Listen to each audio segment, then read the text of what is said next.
ओम श्री सद्गुरुदेव भगवान की जय। 33 कोटि देवता और भगवान का सर्वोपरि नाम जिसको ब्रह्मा विष्णु महेश सभी देवता जाप करते हैं वो कौन सा है? और जिस नाम को दुनिया में जितने धर्म है सबने जपा, चाहे वो बुद्ध हो, महावीर हो, हिंदुओं के जो महापुरुष हैं वो सब, और विदेशों में भी जो धर्म हुए हैं उनके भी जो मूल महात्मा थे उन लोगों ने भी उसी नाम का जप किया। तो वो कौन सा नाम है? और 33 कोटि देवी देवता, इन्हीं सब विषयों पर चर्चा करेंगे।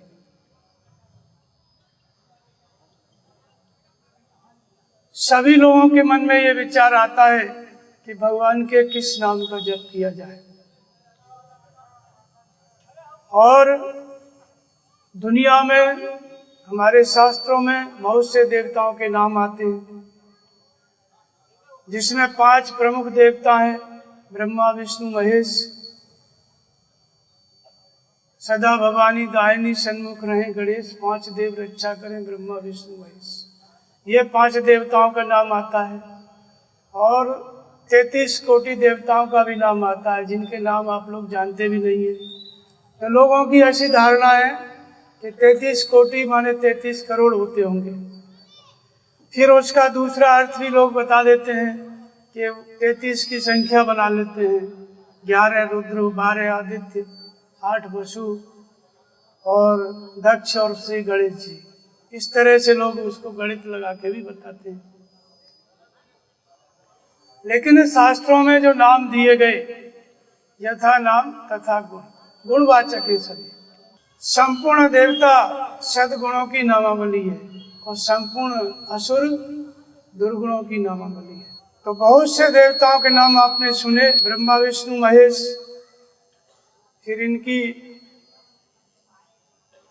जो देवियां हैं, ब्रह्मा जी की सरस्वती हैं, विष्णु की लक्ष्मी है, शंकर जी की पार्वती है, इंद्र है, उनकी पत्नी सची है, कार्तिकेय स्वामी है, और बहुत से महापुरुष हैं, उन सबको उसमें लिया जाता है। तो 2 ही प्रकार की संपदा प्रत्येक मनुष्य के अंदर रहती है, दैवी संपद, आसुरी संपद। ये बात गीता में बताई गई। गीता हमारा धर्मशास्त्र है। धर्म का आचरण कैसे करना है उसके लिए हमारे सामने गीता है।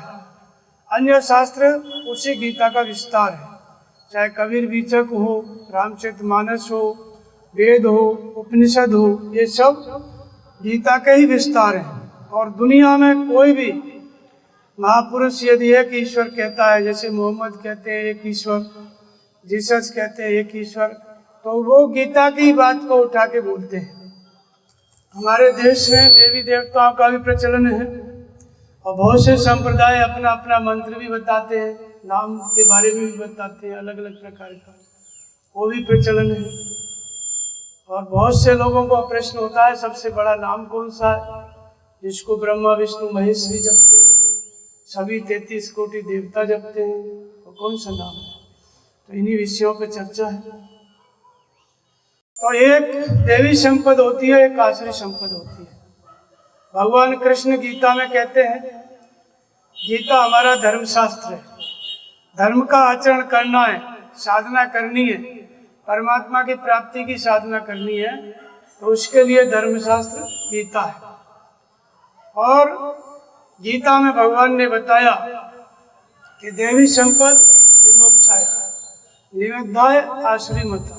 देवी संपद मोक्ष का कारण है, व्यक्ति को मोक्ष प्राप्त कराती है। तो देवी संपद, मोक्ष का मतलब होता है जीव की श्रेणी में हम सब खड़े हुए हैं, और मोक्ष मिलते ही जीव ईश्वर की कोटि में खड़ा हो जाता है। तो तत्व और ईश 33, जो ईश्वर की कोटि में खड़ा कर दे आपको, उसका नाम 33 कोटि है। ये 33 करोड़ नहीं है, तत् और ईश, वह देवी संपद जो जीव को ईश्वर की कोटि में खड़ा करती है। इसलिए देवी संपद 33 कोटि कही जाती है।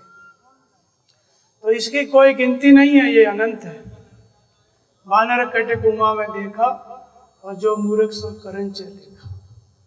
वानरी सेना भी अपार थी, गिनती नहीं थी।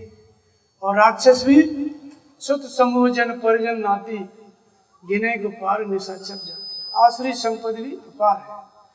तो कोटि का मतलब होता है श्रेणी, हम सभी जीव की श्रेणी में है। दैवी संपद हमको ईश्वर की श्रेणी में खड़ा कर देती है। इसी को भगवान ने देवता कहा है और इसी को 33 कोटि देवता कहते हैं। अब इसमें नाम आते हैं, जिनका नाम लिया है एकादश रुद्र 11। तो ये 11 संख्या हमारे 10 इंद्रियों और एक मन की है। रुद्र शिव को कहते हैं। वैसे 10 इंद्रियों और मन हमेशा रुदन करते रहते हैं, लेकिन जब भगवान की प्राप्ति की तरफ चलते हैं तो ये रुद्र हो जाते हैं। रुद्र भगवान शिव का नाम है। वो असुरों पर क्रोध करते थे, इसलिए रुद्र नाम पड़ा। तो जब व्यक्ति के अंदर आसुरी वृत्ति का त्याग करने का विचार बन जाता है तो यही 10 इंद्रियों और एक मन, ये क्या हो जाते हैं? रुद्र हो जाते हैं। इसके अंदर अपार अनंत वृत्तियां हैं इनकी। तो ये 11 इनको बताया गया, 11 रुद्र। 12 आदित्य। आदित्य का मतलब होता है द्वैत और अद्वैत। कश्यप और अदिति और द्वितीय, द्वितीय से दैत्य पैदा हुए, इनको हम राक्षस भी बोलते हैं। अदिति से आदित्य पैदा हुए, जिसमें सूर्य है, इंद्र है, विष्णु है, ये सब आते हैं। 12 आदित्य। तो आदित्य माने अद्वैत की स्थिति प्राप्त कराने वाले 12। तो ये 12 भी 10 इंद्रियां, मन और बुद्धि, ये 12 जब भगवान से जुड़ जाते हैं तो अद्वैत की तरफ चलते हैं, यानी ईश्वर की प्राप्ति कराते हैं। तो ये 12 आदित्य हैं और 8 वसु हैं। जब अष्टामूल प्रकृति अधोमुखी से ऊर्ध्वमुखी हो जाती है तो ये 8 वसु है। और गणेश और दक्ष। दक्ष का मतलब होता है दक्ष 10 इंद्रियों की 6वीं प्रवृत्ति। 10 इंद्रियां अधोमुखी है। दक्ष का सिर काटा गया, फिर बकरे का सिर लगाया गया। अधोमुखी से ऊर्ध्वमुखी हो जाती है तो इसको दक्ष कहते हैं। और गणेश का मतलब होता है भजन की इच्छा। जिस दिन व्यक्ति के अंदर भगवान प्राप्ति की इच्छा हो जाती है, उसी दिन से उसके अंदर शुभ कर्म का आरंभ हो जाता है। तो इसलिए गणेश मन से इंद्रियों का संयम करने की इच्छा, भगवान को पाने की इच्छा। लेकिन यह सभी दैवी संपद बिना भगवान के नाम के आगे नहीं बढ़ती। ये सद्गुण हैं हमारे अंदर कब आते हैं? जब हम भगवान का नाम जपते हैं। तो अब प्रश्न उठता है, कौन सा नाम जपते हैं ये सभी देवता? ये सभी देवता नाम जप रहे हैं, अर्थात आपने नाम जप शुरू किया तो सारे देवताओं ने नाम जप शुरू किया, क्योंकि देवी संपद हृदय की वस्तु है। तो सबसे पहले जो देवता हैं, सबसे पहले भगवान का नाम कौन सा श्रेष्ठ है? तो अनादिकाल से ऋषियों ने ओम का जप किया और रामचरितमानस में राम नाम के जप की चर्चा है। दूसरे महात्मा लोगों ने अन्य प्रकार के मंत्रों की भी बात की, लेकिन ऋषियों ने जिस नाम को जपा वो ओम का। वेदों में आया है ओम का जप, गीता में 8 बार ओम का जप आया है। भगवान कृष्ण कहते हैं ओमित्येकाक्षरम ब्रह्म व्याहरण मामनुस्मृति। ओम अक्षय ब्रह्म का परिचायक है, उसका तू जप कर। परमात्मा नाम और रूप से रहित है। अकथ अनामय नामन रूप, न उसका कोई नाम है न कोई उसका रूप है, लेकिन फिर भी ऋषियों ने नाम का जप किया, स्वरूप का ध्यान किया। तो ये नाम का जप किया कैसे? ये नाम आया कहाँ से? तो जब किसी ने विरक्त होके भगवान के मार्ग पे कोई चल दिया, उसने भगवान का ध्यान किया, तो भगवान ने ध्यान में बताया, अनुभव में बताया कि प्रणव का जप करो वेदों में। तो भगवान के द्वारा दिया हुआ ये भगवान का नाम है ओम। उसी को कालांतर में राम कहा गया। तो राम का मतलब भी वही होता है, ओम ओमित्येकाक्षरम ब्रह्म, अच्छे ब्रह्म का परिचायक है। राम कौन है? राम ब्रह्म व्यापक जग जाना, राम भी उसी ब्रह्म का परिचायक है। राम कोई अलग सत्ता, ओम कोई अलग सत्ता, ऐसी बात नहीं है। परमात्मा के अनंत नाम हो सकते हैं। अंतःकरण में रहता है, ऋषियों ने तपस्या किया तो अंतःकरण की गहराई में पाया, इसलिए एक नाम आत्मा है। शरीर के रहते हुए भी शरीर से परे है, इसलिए उन्हीं परमात्मा का एक नाम परमात्मा है। विश्व के कण कण में व्याप्त है, अणु रूप में व्याप्त है, इसलिए उसी भगवान का एक नाम विष्णु है। प्रकृति की सीमाओं से अतीत है, असीम तत्व है, इसलिए उसी परमात्मा का एक नाम शिव है। स्वर के श्वास के निरोध के साथ विदित होता है, इसलिए उसी परमात्मा का एक नाम ईश्वर है। संपूर्ण विभूतियों से युक्त है, इसलिए उसी भगवान को विभू कहते हैं। सबका भरण को पोषण करता है, इसलिए उसी को हम प्रभु कहते हैं। भगवान, भगवान का मतलब होता है भग माने त्रिगुणमयी प्रकृति, अष्टा मूल प्रकृति, जो इस प्रकृति का संचालक है, इसलिए उसका नाम भगवान है।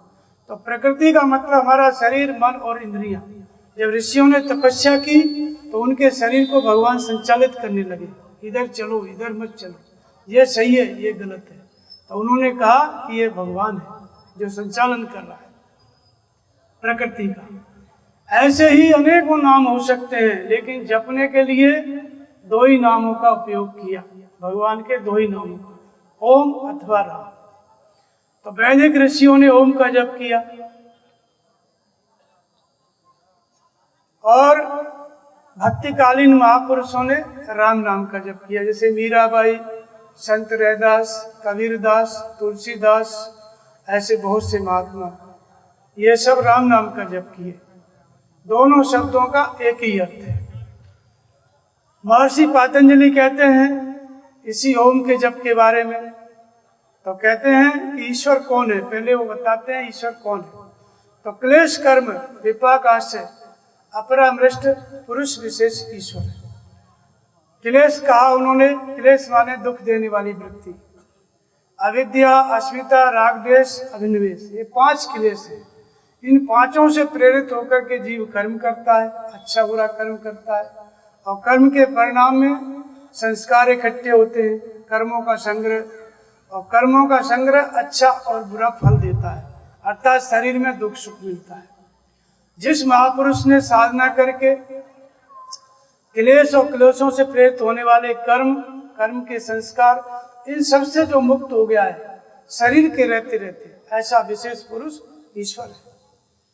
तो ये महर्षि पातंजलि ने ईश्वर उसको कहा जिसका शरीर अभी है और जो क्लेश और कर्मों से मुक्त है, ऐसे महापुरुष को ईश्वर कहा। और कहा कि इसका नाम क्या है।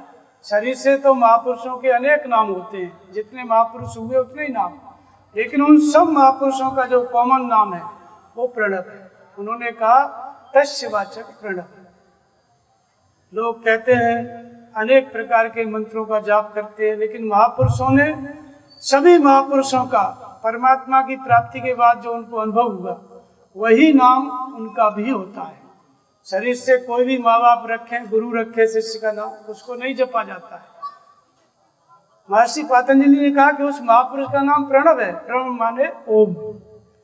इसको प्रणव क्यों कहते हैं? प्रणव इसलिए कहते हैं, प्राणों के अंतराल में हमारा जो प्राण है, श्वास प्रश्वास, जो अंदर श्वास जाती है उसको प्राण कहते हैं, बाहर आती है उसको अपान कहते हैं। हमारा जो मन बुद्धि चित्त अहंकार अंतःकरण, इसको ही प्राण कहते हैं। मन योजना बनाता है और योजना 50 कामों की बनाते हैं, तो किसी एक काम का निर्णय लेते हैं, किसी काम को करना है, और निर्णय के अनुसार जब उसका चिंतन करने लग गए तो उसको चित्त कहते हैं।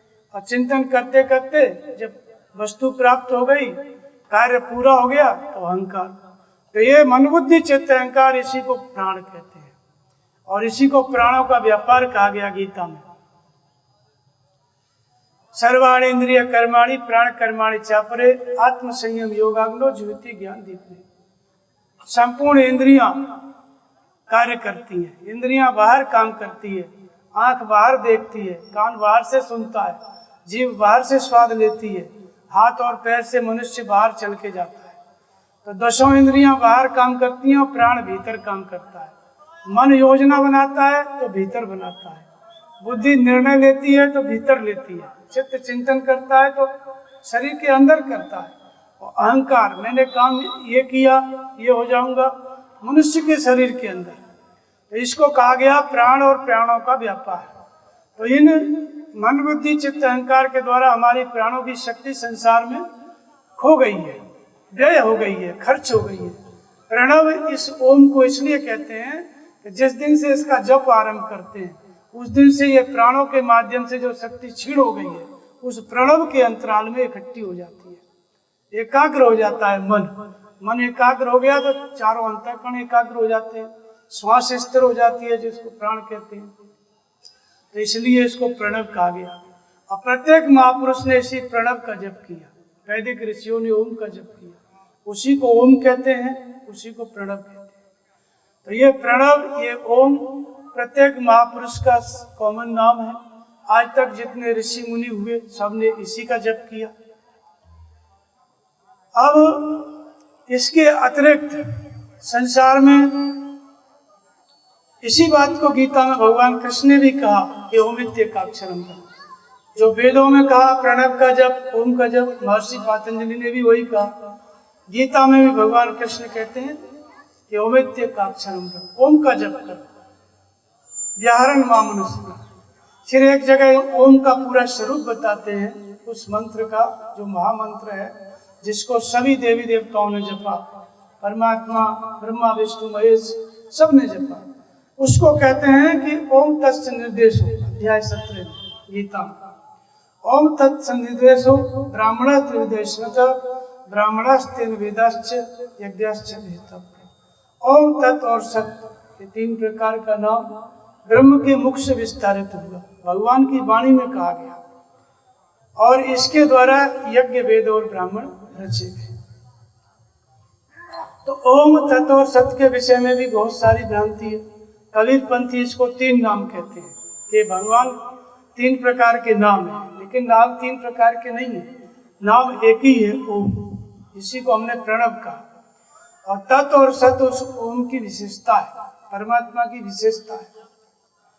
जिसका नाम ओम है वो परमात्मा कहाँ रहता है? ओ माने वो अविनाशी तत्व, अहम माने आप स्वयं। चाहे आप स्त्री हैं चाहे आप पुरुष हैं, हिंदू हैं मुसलमान हैं ईसाई हैं मनुष्य हैं, तो अहम माने मनुष्य का कॉमन नाम रहता है। अहम माने आप स्वयं। जैसे किसी ने कहा कि एक काम किसने किया, तो पहले बोलेगा सामने खड़ा है तो मैंने किया, अपना नाम नहीं बताएगा। दूर है तो दूसरा व्यक्ति उसका नाम कहेगा कि उसने किया। तो अहम माने स्त्री पुरुष सभी का कॉमन नाम है मैं। इसीलिए हम लोग जीव हैं। माया अवश्य जीव अभिमानी, ईश अवश्य माया गुण खानी। माया के वश में है इसलिए अभिमान जीव की संज्ञा है। हमने किया, मैं करूंगा, इस तरह का सबसे पहला शब्द है जो हम रोज बोलते रहते हैं। कोई भी कार्य के लिए पूछेंगे तो यही बोलेगा कि मैंने किया, अपना नाम नहीं बताएगा। तो इसलिए अहम माने प्रत्येक व्यक्ति का नाम, आप स्वयं। और ओ माने वो अविनाशी परमात्मा। परमात्मा वो जो आपके हृदय में रहता है, आपके अंतःकरण में रहता है। अंतःकरण को ही हृदय देश कहते हैं। तो इसलिए ओम तो परमात्मा का नाम है। और तत् क्या है? तो कहते हैं तत् माने वह परमात्मा जो सर्वत्र व्याप्त है। जो हमारे हृदय में रहता है वही परमात्मा बाहर भी कण कण में व्याप्त है, लेकिन अनुभव करने के लिए आप बाहर नहीं कर सकते, पेड़ और पत्थर में नहीं कर सकते। जिस किसी ने भी पाया अपने हृदय में पाया। इसलिए अपने हृदय में तपस्या करके जान लोगे तो बाहर भी कण कण में परमात्मा है। ये तो महापुरुषों की अनुभूति है कि संपूर्ण जगत ब्रह्म है। ये आप लोगों के लिए नहीं है। आप लोगों के लिए परमात्मा कहाँ है? हृदय में है। तो उसके प्रति हम समर्पित होकर नाम का जप करें। तत् माने समर्पण होना। किसके प्रति? जो परमात्मा सर्वत्र व्याप्त है, लेकिन कहाँ है उसका निवास? हमारे हृदय में। ईश्वर सर्वभूतानां हृदय देशे अर्जुन तिष्ठति भ्राम्यान सर्वभूतानि यंत्रारूढ़ान माया। गीता कहती है कि ईश्वर संपूर्ण प्राणियों के हृदय देश में रहता है। हृदय देश में रहता है, इतना समीप है तो लोग क्यों नहीं समझ पाते? तो कहते हैं कि माया रूपी यंत्र में आरूढ़ होकर के लोग ब्रह्मवश भटकते रहते हैं। माया का यंत्र क्या है? देवी देवताओं की पूजा, भूत प्रेतों की पूजा, फिर जहाँ तहाँ संत संप्रदाय, तरह तरह के मंत्र, इन सब में भटकना ही क्या है? माया का यंत्र है। तो माया रूपी यंत्र में आरूढ़ होकर के प्रत्येक जीव भटकता रहता है, अपने हृदय स्थित ईश्वर की शरण में नहीं जाता। तो मान लिया जाए हमने सारी मान्यताएं छोड़ी और हृदय के ईश्वर की शरण चले गए, तो हृदय का ईश्वर हमको क्या देगा? तो कहते हैं कि तमेव शरणम गच्छ सर्वभावेन भारत तत्प्रसादात् परम शांति स्थानम प्राप्ति शास्त्रम। उस हृदय स्थित ईश्वर की कृपा से तू परम शांति को प्राप्त करेगा। परम शांति का स्रोत क्या है? मनुष्य के अंतःकरण में विराजमान ईश्वर। और हम शांति के लिए कहाँ जाते हैं? बाहर भटकते हैं। तो परम शांति का स्रोत क्या है? हमारे अंदर का ईश्वर। अगर अंदर के ईश्वर से जुड़ेंगे तो परम शांति मिलेगी, सुख मिलेगा, समृद्धि मिलेगी, और ऐसा स्थान मिलेगा जिसका कभी नाश नहीं हो सकता। जो ध्रुव को मिला, प्रहलाद को मिला, यद गत्वा न निवर्तन्ते तद धामम परमम, जहाँ जाकर कोई पुनर्जन्म को प्राप्त नहीं होता, ऐसा मेरा वो परम धाम है। तो इसलिए हृदय स्थित ईश्वर की शरण जाएंगे तो हम ओम का जप करेंगे। ओम का मतलब होता है आपके हृदय का ईश्वर। ये तो तत् का मतलब हो गया कि उस ईश्वर के प्रति समर्पित होकर नाम का जप करें। फिर सत का मतलब क्या है?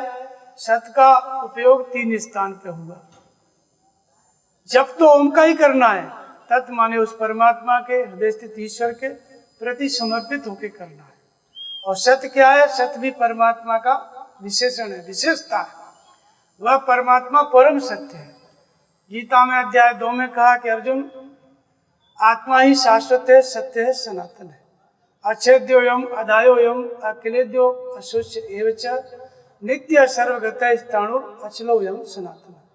ये आत्मा अच्छेद्य है, इसको शस्त्र छेद नहीं सकता, जल इसको गीला नहीं कर सकता, वायु सुखा नहीं सकती, अग्नि जला नहीं सकती। क्यों नहीं कर सकते? इसका कोई प्रभाव नहीं पड़ता। तो भगवान कहते हैं कि जल में रस मैं हूँ। जल के अंदर जो गीला करने की शक्ति है वो भगवान ही है, वो आत्मा ही है। अग्नि में तेज में हूँ, अग्नि में जलाने की क्षमता है, वो आत्मा है। वायु में स्पर्श में हूँ, जल में रस में हूँ। 5 तत्वों का जो सार है वो परमात्मा ही है, इसलिए गीला नहीं कर सकता जल, अग्नि जला नहीं सकती। 5 तत्वों से निर्मित कोई भी वस्तु इस आत्मा का स्पर्श नहीं कर सकती। और ये आत्मा क्या है? यही शाश्वत है, सत्य है और सनातन है। तो सत्य शब्द किसके लिए उपयोग में हुआ? आत्मा के लिए। आत्मा ही सत्य है, शाश्वत है, सनातन है, गीता में लिखा है, सत्संग में भी हम सुनते हैं। लेकिन वो आत्मा हमारे लिए सत्य कब होता है? हमारे काम में कब आता है? वो तो सत्य है, लेकिन हमारे उपयोग में कैसे आएगा? आत्मा त्रिकालज्ञ है, सर्वज्ञ है, लेकिन हम त्रिकालज्ञ नहीं। सर्वज्ञ और त्रिकालज्ञ आत्मा हमारे अंदर है, लेकिन न तो हम त्रिकालज्ञ हैं न सर्वज्ञ हैं।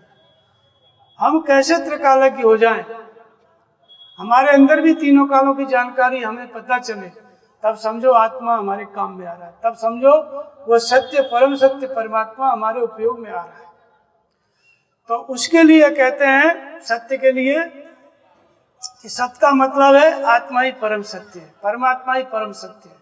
इसी को आत्मा कहते हैं, इसी को परमात्मा कहते हैं, और इसी को ईश्वर कहा गया।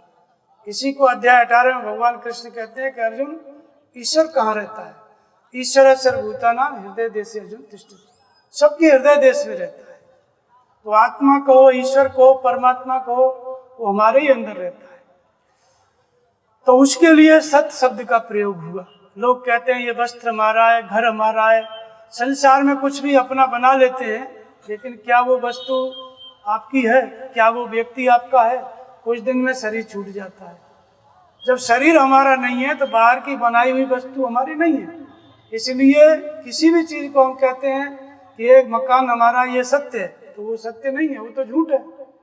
संसार में तो झूठे ही लेना, झूठे ही देना, झूठे ही भोजन, झूठ चबेना, संसार में कुछ भी सत्य नहीं है। तो सत्य शब्द का पहला प्रयोग कहाँ होता है? परमात्मा ही सत्य है। और वो परमात्मा कहाँ रहता है? हमारे हृदय में।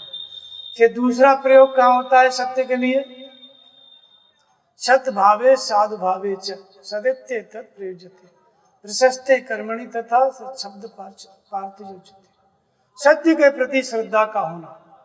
सत्य तो आपके पास है, आपके ही हृदय में है परमात्मा, लेकिन आपका भाव नहीं है, आपके अंदर जिज्ञासा नहीं है उसे पाने की, आपका प्रेम नहीं है परमात्मा के प्रति, तो वो सत्य होते हुए भी आपके लिए सत्य नहीं है।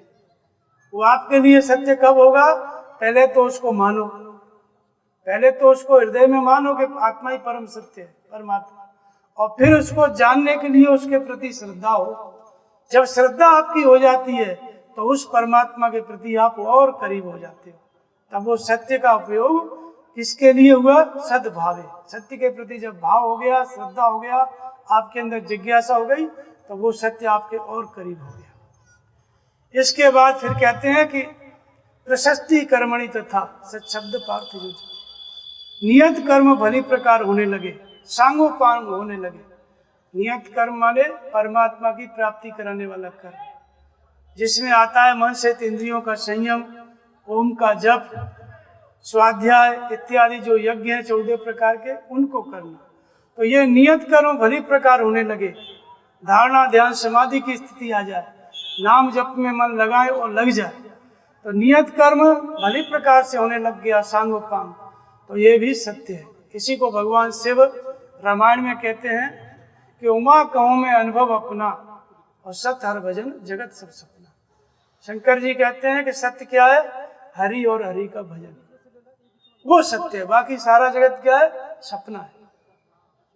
तो जिसको कर्म कहते हैं गीता में भगवान कृष्ण, उसी को भगवान शिव रामायण में भजन कहते हैं। भजन ही सत्य है। और वहाँ क्या कहा भगवान ने कि कर्म ही सत्य है। कौन सा कर्म? भगवान की प्राप्ति वाला, और सांगोपांग ढंग से होने लगे, तो वहाँ पे भी सत्य शब्द का प्रयोग होता है। और कर्म करके किसी को हम ढूंढ रहे हैं, भगवान को ढूंढ रहे हैं, तो कर्म करते करते जब भगवान की प्राप्ति हो गई, तब आपके पास संपूर्ण सत्य है। पहले श्रद्धा सत्य, पहले आत्मा परमात्मा सत्य, फिर उसके प्रति आपकी श्रद्धा हो गई जानने के लिए, तो वो सत्य है। और श्रद्धा के साथ नियत कर्म भली प्रकार होने लग गया, भजन होने लग गया, तो वो भजन भी सत्य है। लेकिन भजन से भी इन सबसे बड़ा सत्य क्या है? भजन के परिणाम में, नियत कर्म के परिणाम में परमात्मा विदित हो गया, परमात्मा की प्राप्ति हो गई, तो वो परमात्मा परम सत्य है। इसलिए दुर्योधन भीष्म पिता ने कहा, दुर्योधन ने भगवान कृष्ण को बंदी बनाने के लिए कहा, तो पितामह भीष्म ने कहा कि देखो दुर्योधन, केशव का अपमान मत करना, और तू ऐसा मत समझना कि तू उनका अपमान करेगा तो उनका अपमान हो जाएगा। तुम्हारे करने से अपमान नहीं हो सकता, क्योंकि वासुदेव तो मान और अपमान दोनों से परे है। वासुदेव कृष्ण संपूर्ण सत्य है। तो यज्ञ दान तप अर्थात भजन करते करते जब स्वरूप की स्थिति मिल गई, तो तब आपके पास संपूर्ण सत्य है। तो जो सत्य आपने माना था परमात्मा के रूप में हृदय में, उसके प्रति जब श्रद्धा उत्पन्न हो गई, तो उस सत्य के आप और करीब हो गए। इसलिए दूसरी जगह सत्य का प्रयोग हुआ। और जब भजन अच्छी तरह से होने लग गया, मन से इंद्रियों का संयम होने लग गया, तब उस सत्य का प्रयोग भजन के लिए हुआ, क्योंकि तब आप सत्य के और करीब होते हैं। और भजन के परिणाम में जब सत्य प्राप्त हो गया, तब संपूर्ण सत्य मिल गया। इसलिए सत्य शब्द का प्रयोग इन 3-4 स्थान पे होता है। तो नाम तो ओम का ही जपना है, वही एक ही नाम है, ये 3 नाम नहीं है, ये तीनों विशेषताएं उस परमात्मा की ही विशेषताएं। तत् माने समर्पण परमात्मा के प्रति, और सत्य माने वही परम सत्य है। आरंभ में भी सत्य है और प्राप्ति के पश्चात भी सत्य है। इस तरह से ओम तत् और सत्य 3 प्रकार का जो नाम कहा गया, उसमें नाम केवल ओम ही है, केवल एक ही है। तत् और सत्य उसकी विशेषता है। फिर कहते हैं कि इसके द्वारा क्या क्या हुआ, तो यज्ञ वेद और ब्राह्मण रचे गए। ओम के जप से यज्ञ वेद और ब्राह्मण एक रचना है जो ओम के जप से रची जाती है। वेद कोई पुस्तक नहीं, यज्ञ जैसा कि आपने नाम सुन रखा है बाहर होता है, वो नहीं। और ब्राह्मण कोई जाति नहीं है, ब्राह्मण एक रचना है जिस दिन से आप ओम का जप शुरू करोगे उसी दिन से इन तीनों की रचना आपके अंदर होने लगेगी। तो ओम का जप हमने शुरू किया। ये जो नाम का जप रहता है ये 4 प्रकार से किया जाता है। बेखरी, मध्यमा, पश्चिंती, परा, 4 प्रकार से किया जाता है। जिस दिन हमारी समझ काम कर गई उस दिन से हमारा श्रद्धा हृदय स्थित ईश्वर में स्थिर हो गया। बाहर सतगुरु मिल गए, श्रद्धा स्थिर होगा, नाम जप करेंगे तो सदगुरु मिलेंगे। सदगुरु में विश्वास हो जाएगा। भगवान गुरु खोज के दे देंगे। गुरु कभी बनाया नहीं जाता, कंठी नहीं ली जाती। जब आप नाम जपोगे, हृदय स्थित ईश्वर में श्रद्धा हो जाएगी, एक ही ईश्वर को मानने लगोगे, बाहर देवी देवता भूत प्रेतों को छोड़ दोगे, अंदर का भगवान प्रेरणा करके आपको सदगुरु प्रदान कर देगा। क्यों? क्योंकि संत विशुद्ध मिले पर ते ही वचित में राम कृपा कर जाए। तो ओम का जप, ओम के जप से ही यज्ञ वेद और ब्राह्मणों की रचना हुई। तो जिस दिन से आप ओम का जप आरंभ करेंगे, जप कैसे आरंभ करना है? 24 घंटे में से आधा घंटा निकाल लो। 24 घंटे टाइम है तो आधा घंटा अपने लिए निकालो, अपनी आत्मा के उद्धार के लिए निकालो, अपनी शांति के लिए निकालो। तो 24 घंटे में से आधा घंटा हमने निकाल लिया। फिर हमें करना क्या है? 4 प्रकार से नाम का जप होता है, वो इस प्रकार है। जैसे बेखरी से जपना, मध्यमा से जपना, पश्चिंती से जपना और परा से जपना। तो बेखरी और मध्यमा 2 आपको घर में जपना पड़ता है, कभी कभी पश्चिंती। कैसे होता है बेखरी का जप?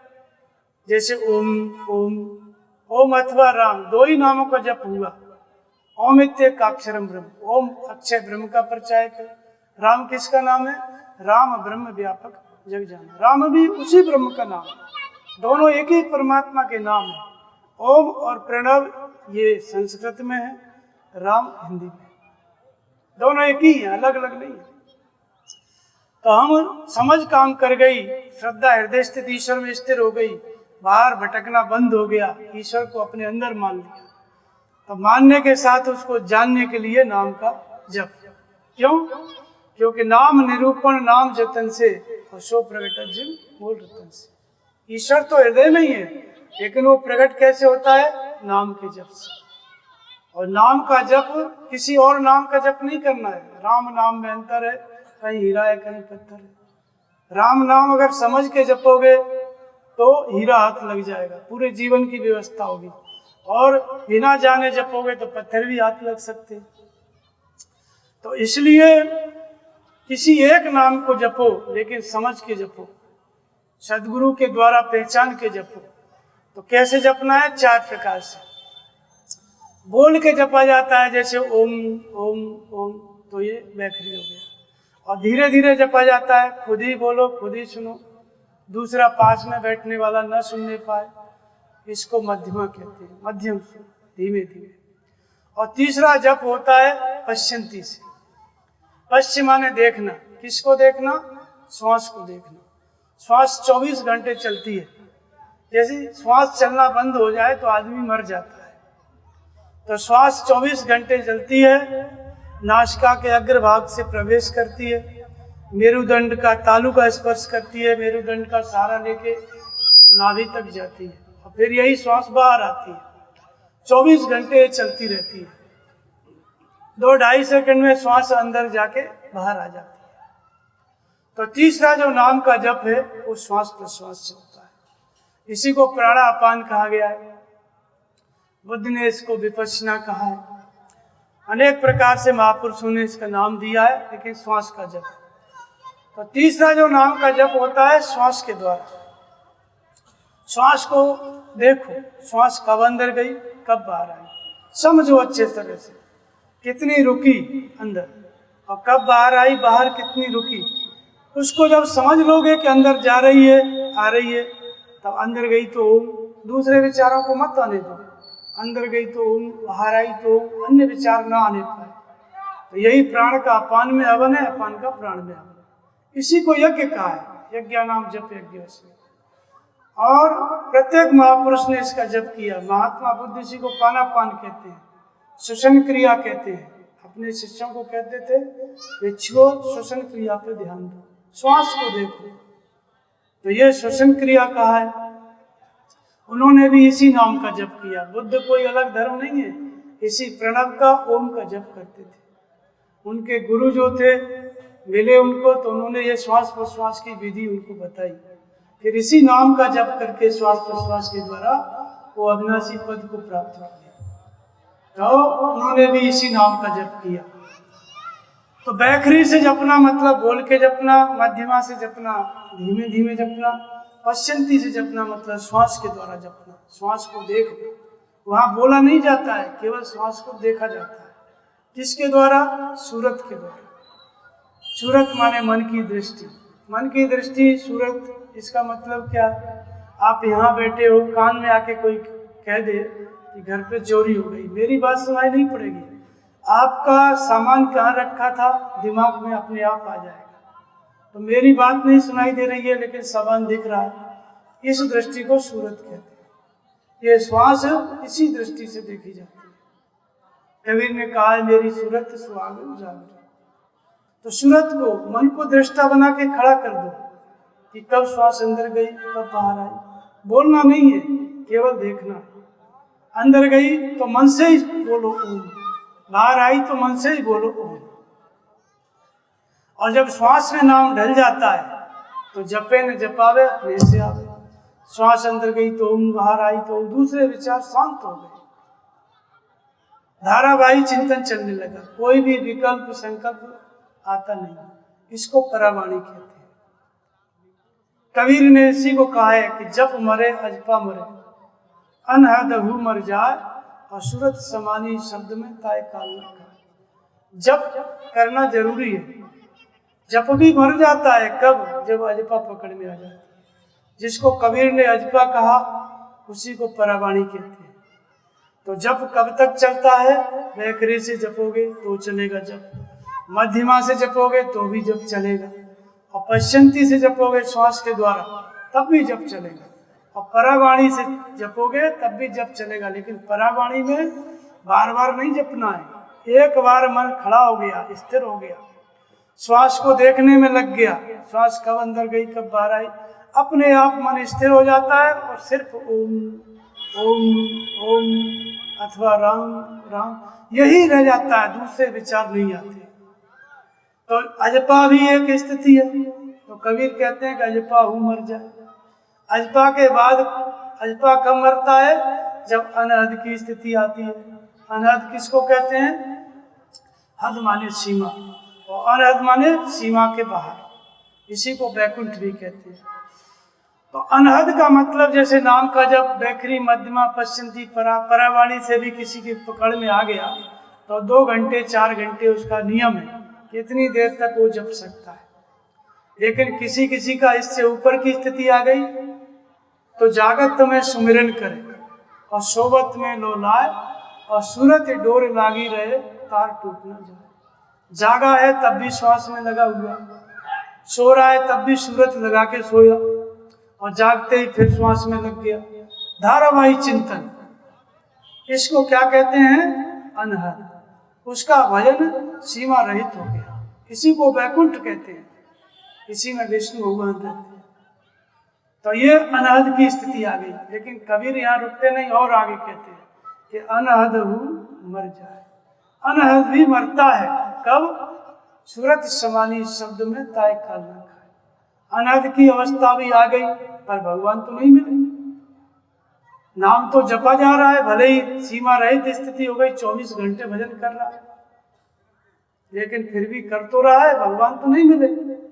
तो सूरत समानी शब्द में ताय काल न खाए। जिस नाम को जप रहा था, जिस परमात्मा को, उसी परमात्मा में वो विलीन हो गया, भक्त समाहित हो गया। भक्त और भगवान मिलके एक हो गए। जब ऐसी अवस्था आ गई तो इसी को कबीर ने कहा सूरत समानी शब्द में। नाम जपते जपते शब्द में परमात्मा के निर्देशन में, शब्द माने परमात्मा का बोलना, स माने वो परमात्मा, बद माने बोलना, भगवान के निर्देशन में नाम जपते जपते भक्त भगवान में ही विलीन हो गया, सूरत शब्द में समा गई। ऐसे महापुरुष को कहते हैं अकाल पुरुष। गुरु नानक को ने कहा है अकाल पुरुष, काल से परे, उसको काल नहीं खा सकता। तो नाम जप आपको यहाँ पहुंचाता है। तो इसी नाम जप के द्वारा क्या रचना हुई? यज्ञ वेद और ब्राह्मण। यज्ञ नाम जप यज्ञोस्मि। भगवान कृष्ण ने 14 प्रकार के यज्ञ बताए, लेकिन 14 प्रकार के यज्ञों को संपादन करने के लिए सिर्फ नाम का जप रूपी यज्ञ नहीं। यदि आप ओम का जप करते हैं तो आपके अंदर परमात्मा है, आपके अंदर कृष्ण है, आपके अंदर राम है। नाम नहीं जपते तो होते हुए भी नहीं है। तो नाम का जप हम शुरू करते हैं, उसका नाम क्या है? यज्ञ। नाम जप जीव से शुरू किया, बेखरी से, मध्यमा से किया, पश्चंती से किया, परा से किया, ये क्या है? यज्ञ। पराग वाणी की परिपक्व अवस्था में पहुंचा तो यज्ञ की रचना हो गई। और जिस दिन से नाम जप आप शुरू करेंगे तो जिस परमात्मा का नाम जप रहे हैं उसे कहीं वैकुंठ से नहीं आना है, क्षीर सागर से नहीं आना है, वो आपके हृदय में रहता है। तो नाम जपते जपते जब वो परमात्मा विदित होने लग गया, जागृत हो गया, जागृत होकर मार्गदर्शन करने लग गया, ये सही है ये गलत है भगवान बताने लग गए, प्रेरणा करने लग गए, और आप भगवान की बात को समझने लग गए, अध्ययन करने लग गए कि भगवान ने क्या बताया। भगवान मार्गदर्शन करते हैं 4 प्रकार से, अन्न फड़कन के द्वारा, स्वप्न के द्वारा, और ध्यान लग गया सुसुप्ति, शरीर जग रहा है, मन सो गया, इसको सुसुप्ति कहते हैं। उसमें भी दृश्य आते हैं, जैसे स्वप्न में आते हैं वैसे जागृत अवस्था में आते हैं जो महात्मा होते हैं उनको, उसमें भी भगवान बताते हैं तीनों कालों की जानकारी। और परावाणी की अवस्था में तो चलते फिरते उठते बैठते खुली आंखों से आते हैं। तो ये 4 प्रकार से भगवान मार्गदर्शन करते हैं। इसी मार्गदर्शन को पढ़ना वेद है। अविदित तत्व जो विदित नहीं था परमात्मा, नाम जपते जपते यज्ञ करते करते विदित हो गया, हमारे सामने प्रत्यक्ष हो गया। हमें भगवान चलाने लगे, उठाने लगे, बैठाने लगे, भजन कराने लगे, और हम उनकी बात को समझने लगे। इसको कहते हैं वेद की रचना। तो ये वेद की रचना भगवान अब विदित होके बताने लगे। तो इनका भी उद्देश्य है ना, भगवान के बताने क्यों बता रहे हैं? उनका उद्देश्य है कि हम उनके मार्गदर्शन में चल के उनको जान लें। तो भगवान के मार्गदर्शन में चलना वेद का अध्ययन करना है, और उनके मार्गदर्शन में चलते चलते मार्गदर्शन करने वाले परमात्मा को प्रत्यक्ष देख लेना, जान लेना।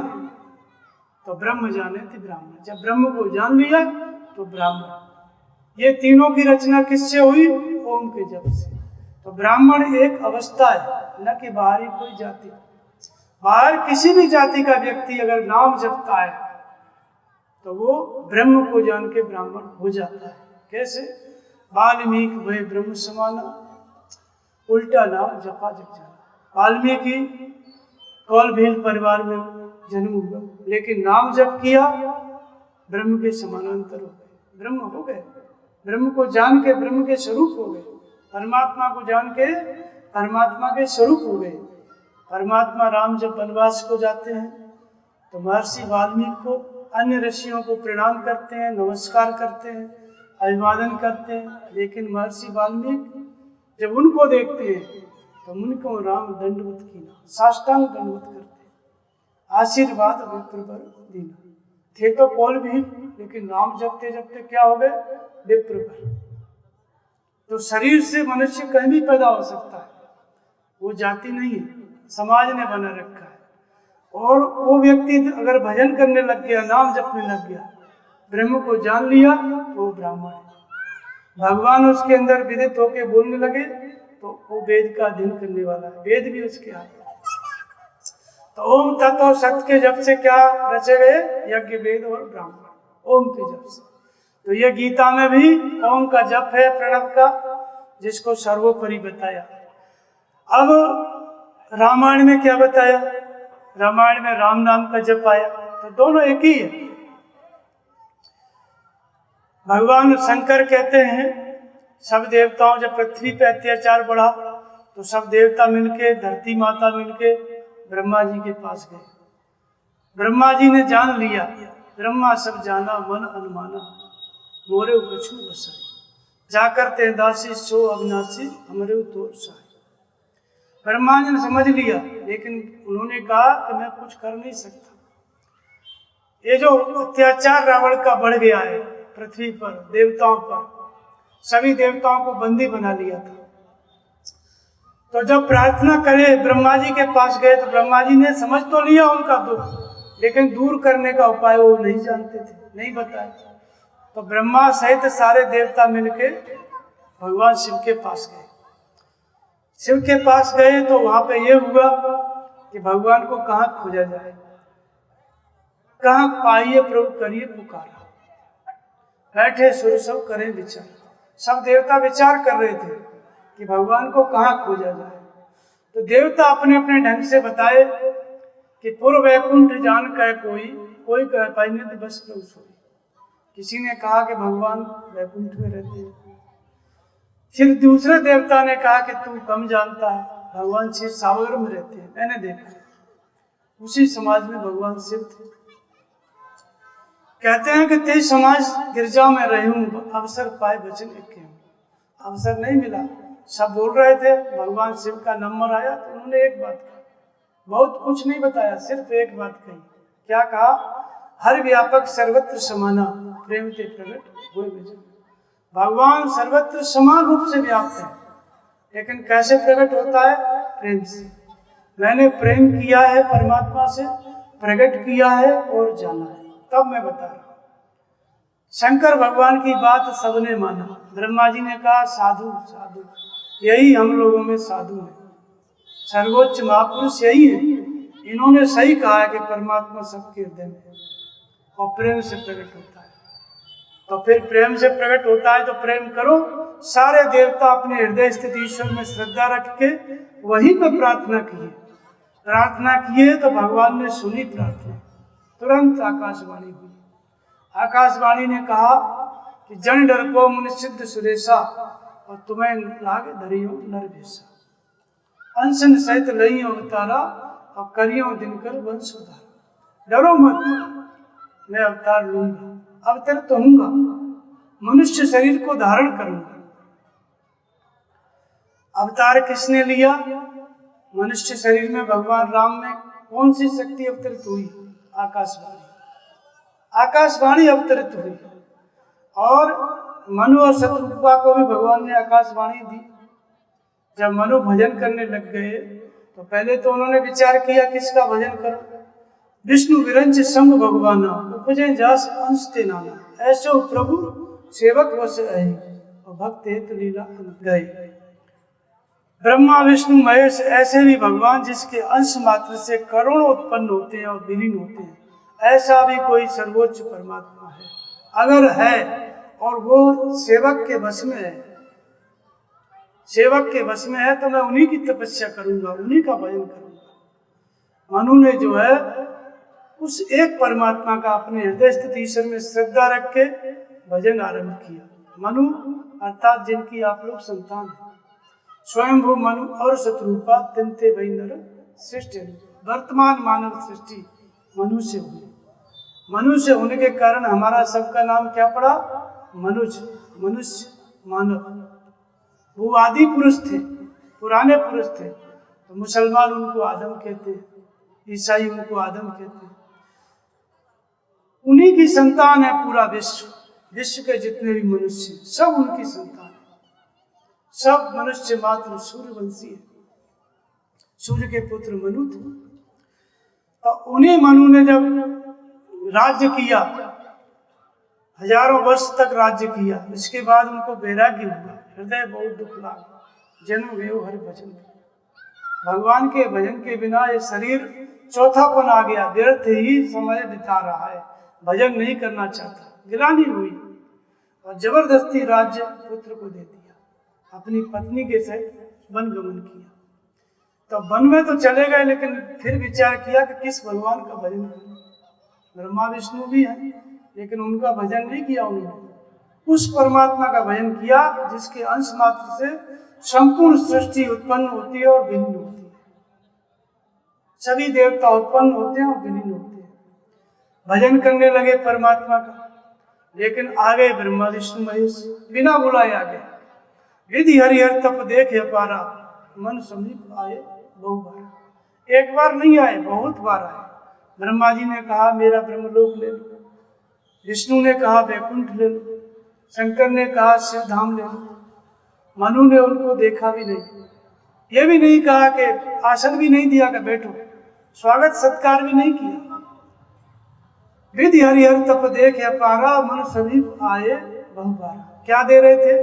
मांगो बर बहु भांत लुभाए, और परम धीर नहीं चले चलाए। वर देने के लिए आए थे, अपना अपना लोक दे रहे थे वरदान में। मनु को लगा कि लालच दे रहे हैं, जिस उद्देश्य के लिए मैंने गृह त्याग किया ये उस उद्देश्य की पूर्ति नहीं है इनके द्वारा, ये तो अपना अपना लोक दे रहे हैं। लोक कोई भी दे अंत में तो नष्ट हो गई। तो उनकी तरफ नहीं देखे मनु, तपस्या करते रह गए। कितनी तपस्या की है? अस्थि मात्र हो रहे शरीर, तथापि मनो नहीं पीर। हड्डी हड्डी हो गया था शरीर।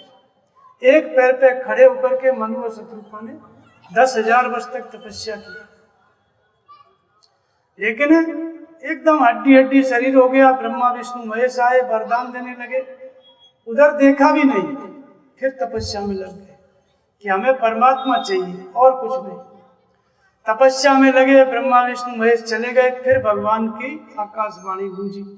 कैसी थी आकाशवाणी? मृतक जियावन गिरा सुहाई, और श्रवण रंध हुए उर्जवाई। हिष्ट पुष्ट तन भये सुहाए, मानो अभय भवन थे। जब आकाशवाणी गूंजी तो मनु का शरीर हिष्ट पुष्ट हो गया। ब्रह्मा विष्णु महेश आए, कोई फर्क नहीं पड़ा। हड्डी हड्डी थे, हड्डी उनके आने के बाद भी कुछ फर्क नहीं पड़ा। लेकिन जहां परमात्मा ने केवल आकाशवाणी दिया, अभी खुद नहीं आए, उनकी वाणी आई, लेकिन मनु हिष्ट पुष्ट हो गए। ऐसा लगा कि अभी अभी घर से आए और भगवान मिल गए, जबकि 10,000 वर्ष तपस्या की, हड्डी हड्डी शरीर हो गया, लेकिन सब सही हो गया। यह फर्क है देवी देवताओं में और परमात्मा।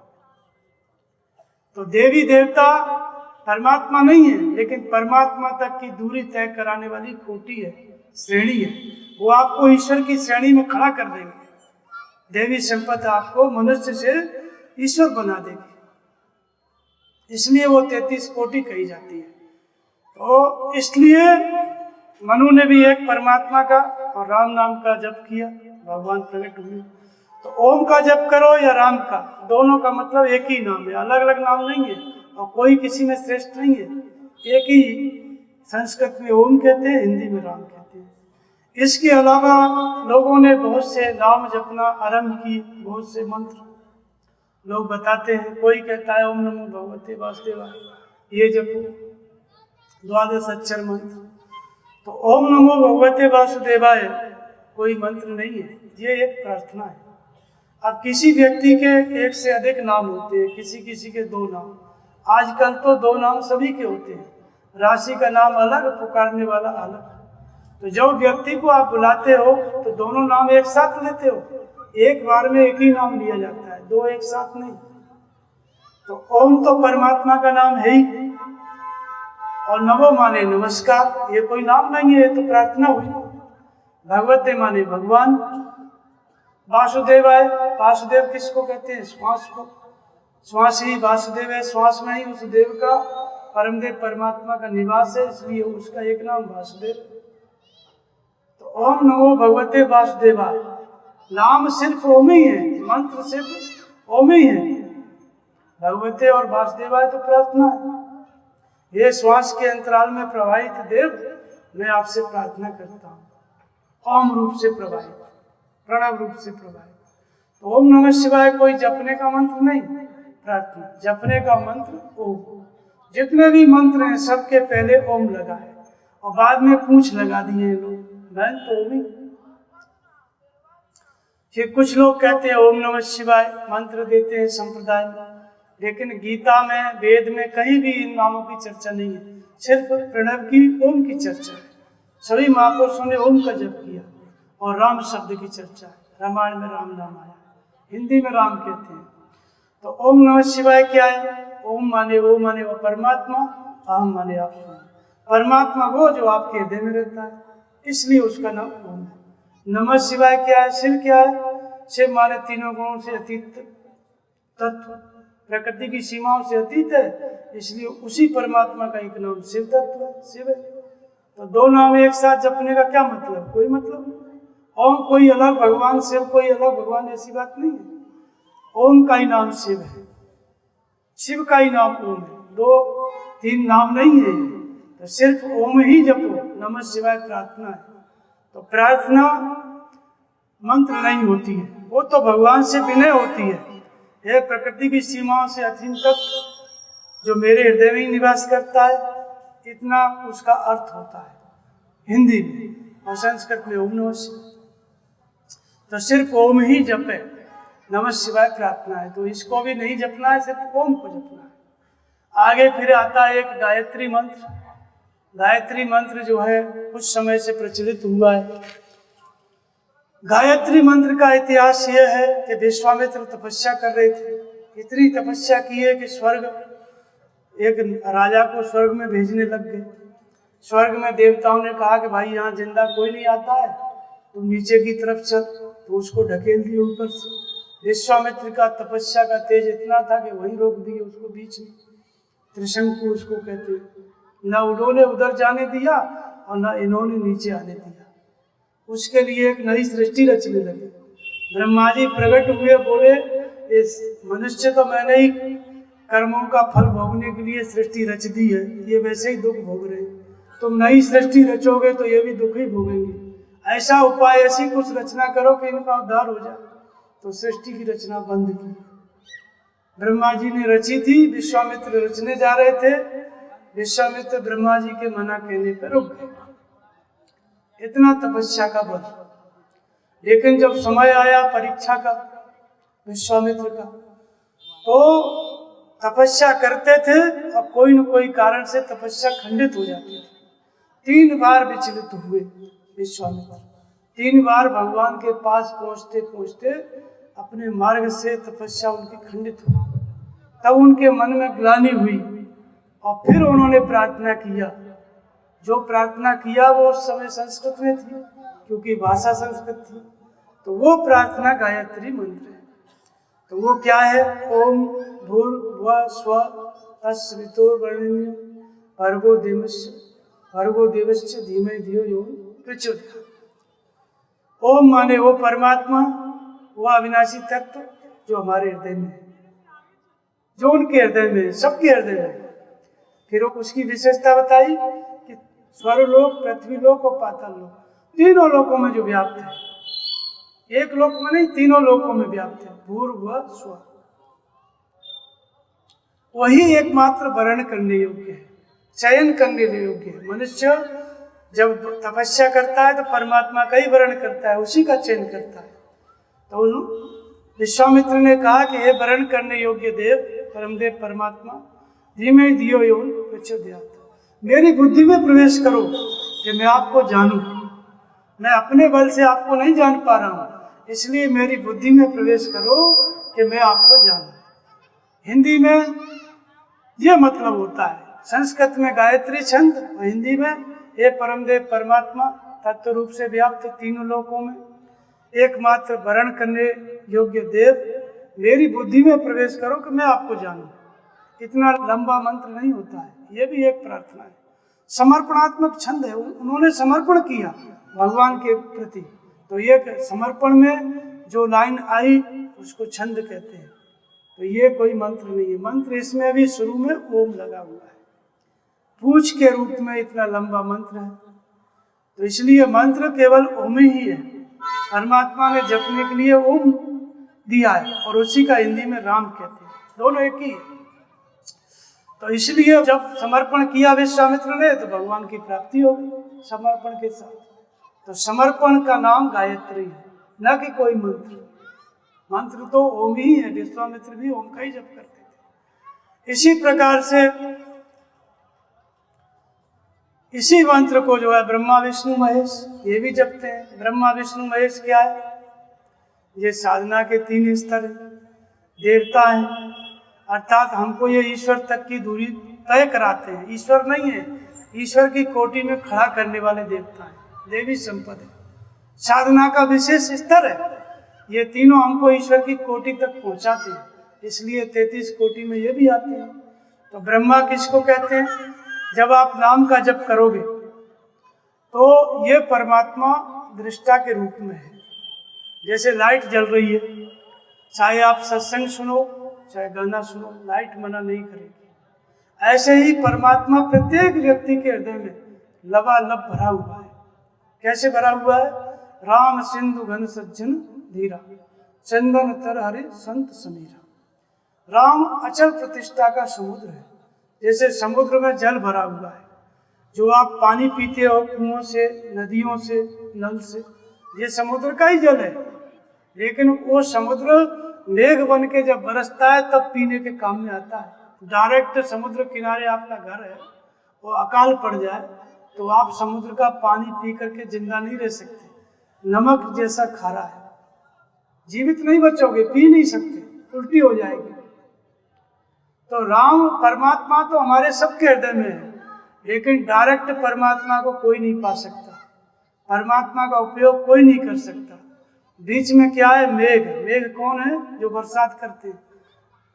घन सज्जन धीरा, जो संत है, जिन्होंने उस परमात्मा को जान लिया, तपस्या करके जान लिया, उसी के स्वरूप हो गए।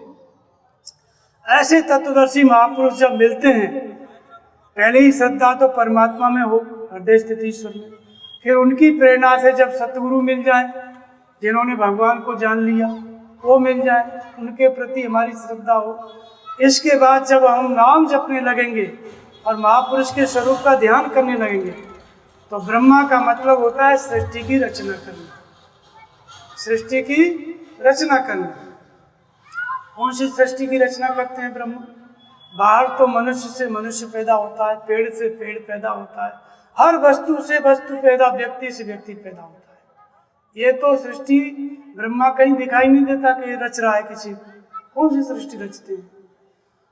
तो कहते हैं ईश्वरीय गुणों की सृष्टि। जो गुण अभी तक आपके अंदर नहीं थे, सद्गुण, देवी गुण, ईश्वरीय गुण, विवेक है, वैराग्य है, नाम जप की वृत्ति है, इंद्रियों का दमन, मन का समन, ये सारी सद्वृत्ति है, सद्गुण है, इनकी सृष्टि होती है। लेकिन कैसे होती है? जब महापुरुष के प्रति हम समर्पित हो जाएंगे, हमारी श्रद्धा स्थिर हो जाएगी हृदय स्थित ईश्वर में, और भगवान की प्रेरणा से सद्गुरु मिले, उनके प्रति समर्पण। अन्य को गुरु नहीं बनाना है। जब भगवान खुद प्रेरणा करें, नाम जपते जपते, तब गुरु मिल जाए। तो जब उनके प्रति समर्पित हो जाएंगे तो हमारे अंदर ईश्वरीय गुणों की सृष्टि करते हैं भगवान। तो परमात्मा की वो प्रशक्ति जो ईश्वरीय गुणों की सृष्टि करती है, उसका नाम ब्रह्मा है। भगवान कृष्ण इसको कहते हैं उपदृष्टा, अनुमंता, भर्ता, भोक्ता, महेश्वर। और परमात्मा दृष्टा के रूप में है, लेकिन दृष्टा परमात्मा अनुमति देता है, बोलता है, बात करता है। कब? जब उसमें श्रद्धा स्थिर करोगे हृदय में और सद्गुरु मिलेंगे, उनका ध्यान करोगे, वही भगवान बात करने लगेगा। तो आत्मा की जागृति कहो, ब्रह्मा के द्वारा सृष्टि की रचना कहो, एक ही बात है। इसी को अनुमंता कहा। भगवान की अनुमति में आप चलने लग गए, भगवान बताएं ये सही है ये गलत है, आप समझे और चले। तो अनुमति के अनुसार जब चलने लग गए तो ये ब्रह्मा का कार्य है, नई सृष्टि हो गई। जो भगवान बोलता नहीं था वो बोलने लग गया, तो ये सृष्टि की रचना। लेकिन भले ही ब्रह्मा का स्तर है, नाम तो जपना है, तो ब्रह्मा भी नाम जपते हैं। कौन सा नाम जपना है? ओम का। तो ब्रह्मा का स्तर हो गया, सृष्टि की जागृति, रचना हो गई, सद्गुणों की रचना हो गई, आत्मा की जागृति हो गई, हनुमंता के रूप में परमात्मा अवतरित हो गया। लेकिन नाम तो जपना पड़ेगा, क्योंकि अभी भगवान नहीं मिले। ये तो दैवी संपत्ति है, ईश्वर की कोटि में ले जाने वाला गुण प्रकट हुआ है। 33 कोटि मतलब तत्व माने वो ईश्वर, कोटि मानी श्रेणी। भगवान जागृत होकर के, योग की विधि ब्रह्मा वो जागृत होकर के भगवान की तरफ ले चलने वाला एक देवी गुण है, देवता है, वो प्रकट हुआ है। भगवान नहीं मिले, इसलिए 33 कोटि कहा जाता है। ईश्वर की कोटि में खड़ा करने के लिए ये गुण जागृत हो गया, योग की विधि ब्रह्मा। तो नाम का जप करना पड़ेगा उनको, इसलिए ब्रह्मा जी भी जपते। इसके बाद धीरे धीरे नाम जपते जपते एक और स्तर आता है जिसको विष्णु कहते हैं। विष्णु भगवान को आप देखेंगे, उनको भी सुदर्शन चक्र है, एक हाथ में कमल है, एक हाथ में गदा है और एक हाथ में शंख है। 4 प्रकार का 4 हाथ हैं उनके। ब्रह्मा जी के भी 4 मुख बताए गए। तो 4 मुखों वाला कोई देवता कोई भी हो, सोएगा तो एक मुंह तो बंद हो जाएगा, करंट लेगा एक तरफ तो एक मुंह तो नीचे ही आ जाएगा ना। तो ऐसा कोई देवता नहीं है, ये तो प्रतीकात्मक है सब, ऐसा कोई देवता नहीं है। वास्तव में जिस दिन से हम भजन आरंभ करते हैं, महापुरुष मिलते हैं, ब्रह्म विद्या से संयुक्त हमारी बुद्धि होती है, तो ये ब्रह्मा जी का एक मुख है। ब्रह्म विद्या मतलब जो ब्रह्म तक की दूरी तय कराए, वो वाली विद्या, दूसरी विद्या नहीं। तो ब्रह्म विद्या आपको मिल गई तो ये ब्रह्मा का एक मुख है। फिर ब्रह्म विद्वर, ब्रह्म विद्या में श्रेष्ठता प्राप्त हो गई, ये ब्रह्मा का दूसरा मुख है। और ब्रह्म विद्रियान, ब्रह्म विद्या में इतनी श्रेष्ठता प्राप्त हो गई कि जो भजन कर रहा है वो इतना श्रेष्ठ हो गया कि उसके सानिध्य में सेवा करने वाले लोगों में भी इस विद्या की जागृति हो गई। तो ये ब्रह्म विद्रियान, ये ब्रह्मा का तीसरा मुख है। और ब्रह्म विदुरिष्ट, जब बुद्धि में इष्ट प्रवाहित हो गया, परमात्मा प्रवाहित हो गया, बुद्धि केवल यंत्र बन गई, तो ये ब्रह्मा का चौथा मुख है। भगवान ही बोलते हैं। तो ये चारों अवस्थाओं तक भी ओम का जप करना पड़ेगा। इसलिए ब्रह्मा जी भी नाम का जप करते हैं, इसी ओम का। और इससे आगे विष्णु माने पालन करने वाली शक्ति।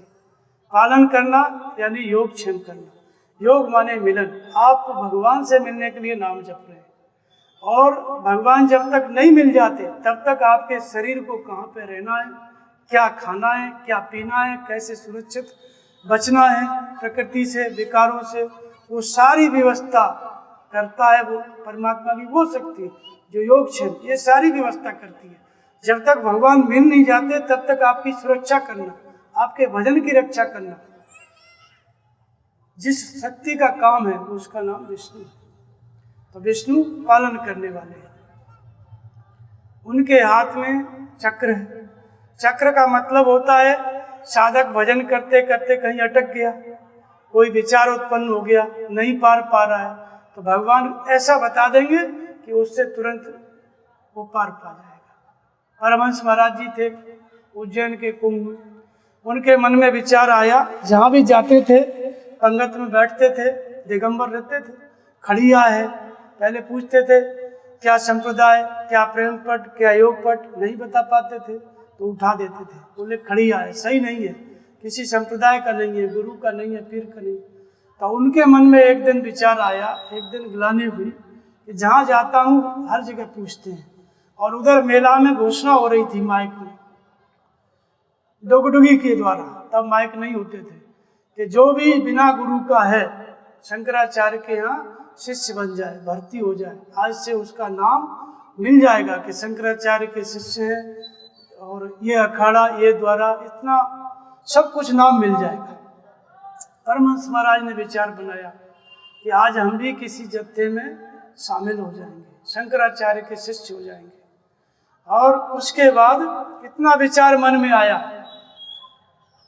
जैसे ही विचार आया मेला में आकाशवाणी हुई कि तुम किस गुरु की शरण में जा रहे हो, तुम्हारे जैसा शिष्य और तुम्हारे गुरु जैसा गुरु आज धरती पर दूसरा कोई नहीं। अब जा रहे थे भर्ती होने के लिए, भगवान ने चक्र घुमा दिया, एक बात बताए सारी लीला बदल गई। इसको कहते हैं सुदर्शन चक्र। भगवान सेवक है, जो भक्त है, इस स्थिति में पहुंच गया। सबके लिए नहीं है ये सुविधा। राम कीन चाहे सोई हुई, करे अन्यथा अस नहीं कोई। भगवान जो चाहते हैं वो कराते हैं, ये ऐसा स्तर है विष्णु का। वो साधक विष्णु का स्वरूप है, वहाँ विष्णु काम कर रहा है, उसका सुदर्शन चक्र काम कर रहा है। सुदर्शन का मतलब होता है शुभ, शुभ का दर्शन, भगवान का दर्शन कराने वाली साधना। साधना का वो स्तर कि इधर संकल्प किया और इधर भगवान बताने लगे, इसका नाम सुदर्शन चक्र है। और जिस परिस्थिति में उलझा है वहाँ से तुरंत निकाल दे, इस अवस्था का नाम सुदर्शन चक्र है। और कमलवत स्थिति होती है। कमल माने जल में निर्लेप, पानी में रहता है कमल, लेकिन पानी से निर्लेप रहता है, गीला नहीं रहता। तो संसार में रहते हुए वो महापुरुष संसार से निर्लेप रहता है। तो ये विष्णु का स्तर है। और इसके बाद गदा, गदा का मतलब मन से इंद्रियों का दमन, जितेंद्रिय होते हैं, इसलिए गदा उसका प्रतीक है। और लक्ष्य घोषित होता रहता है, जो अवस्था है साधक की उससे आगे क्या मिलेगा भगवान बताते रहते हैं। तो लक्ष्य का घोषित होना शंख है। तो ये चारों विशेषताएं विष्णु की हैं, लेकिन ये भी विशेष स्तर है साधक का। अभी भगवान नहीं मिले, इस स्थिति में भी उसको ओम का जप करना है, नाम का जप करना है। तो विष्णु भी नाम का जप करते हैं। इसके बाद आता है शंकर का स्तर। तो ये उपद्रष्टा से हनुमंता ब्रह्मा का स्तर, और भर्ता विष्णु का स्तर, और तीसरा है भोक्ता, भोक्ता और महेश्वर। तो उपद्रष्टा, हनुमंता, भर्ता, भोक्ता, महेश्वर। भोक्ता किसका स्तर है? शंकर का। शंकर का मतलब होता है संहार करने वाली प्रशक्ति। शंकर जी संहार करते हैं। तो संहार आपका नहीं करते, ये शक्ति आपका संहार नहीं करती, आपके अंदर जो दुर्गुण है उसका संहार करती है। शुभ और अशुभ जो संस्कार है, जो हमको जन्म देते हैं, मृत्यु देते हैं, और जिनके कारण हम दुख भोगते हैं, उनका संहार करने वाली प्रशक्ति शंकर है। संहार किया, शंकाओं से अतीत हो गया, तो इसी को भोक्ता कहा गया। क्या कहा गया? भोक्ता। भोक्ता क्यों कहा गया? क्योंकि यज्ञ दानों तप जो कुछ नाम जप रहा था, साधक संयम कर रहा था, इस अवस्था में आकर भगवान उसका सारा भजन स्वीकार कर लेते हैं और बदले में अपने स्वरूप की स्थिति दे देते हैं। महेश्वर, कौन सी स्थिति देते हैं? महेश की, महेश्वर की। महान ईश्वर भाव, ये भी एक स्थिति है। अभी तक वो इंद्रियों के नीचे था, इंद्रियों का दास था, अब वो इंद्रियों को जीत लिया, मन को जीत लिया, इनका स्वामी हो गया, भगवान हो गया, महेश्वर हो गया, प्रकृति का स्वामी हो गया। तो जिस प्रकृति का दास था, संयम करते करते, भजन करते करते, महेश्वर की स्थिति में जब भजन की पराकाष्ठा होती है, पूर्ण होता है, तो वो प्रकृति का स्वामी बन जाता है। लेकिन अभी प्रकृति है तभी उसका मालिक है, दो लगा हुआ है, एक प्रकृति और उसका मालिक। तो इसलिए तुलसीदास जी कहते हैं कि बिन गुरु भवने तरे न कोई, और जो विरंच शंकर समझ। ये ब्रह्मा का, विष्णु का स्तर आ गया, शंकर का भी स्तर आ गया, लेकिन अब गुरु से अभी दूरी हो गई, तो अभी भी पार नहीं होगा, अभी आगे है परमात्मा इससे भी।